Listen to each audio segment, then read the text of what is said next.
Start කරපු ගමන් පිස්සෙක් වගේ රේස් කරන්න එපා. ඔයිල් ටික උඩට එනකන් ඉවසන්න.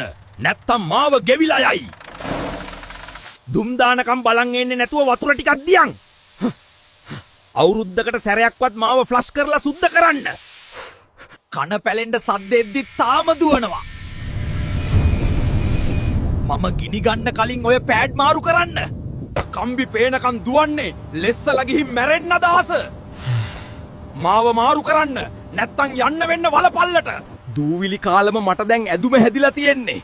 සර්විස් කරන දවසට මාවත් සුද්ධ කරන්න. වතුර නැතුව මාව දාන්න එපා. රිදෙනවා.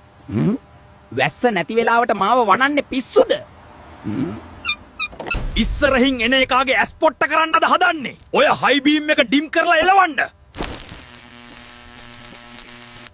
ඉස්සරහ වාහනයක් නැත්තම් මාව ඔබන්නේ මොකටද? කෑ ගහලම මගේ උගුර ලේ රහයි.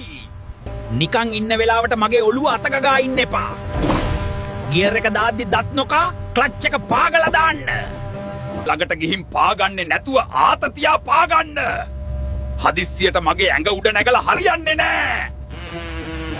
තරහ පිරිමහන්න මාව හයියෙන් වහන්න එපා. හිමින් වහන්න. මම මේ ලොරි දොරක් නෙවෙයි. වාඩි වුණාට කමක් නෑ සීට් එක හූරන්න එපා. ඔය කන කෑම ඔක්කොම මගේ ඇඟේ හලන්නේ නැතුව කන්න. කකුල් දෙක උඩ තියාගෙන යන්න මේක බීච් එකක් නෙවෙයි. ඔය දූවිලි ටික පිහදාන්න මට කිවිසුම් යානවා. මාව තියෙන්නේ කොණ්ඩේ හදන්න විතරක් නෙවෙයි. වම්බට කපන්න කලින් පොඩ්ඩක් මම දිහා බලපන්. රෑට ලයිට් ඔෆ් කරන්න අමතක කරන්න එපා. හෙට උදේට තල්ලු කර කර තමයි යන්න වෙන්නේ.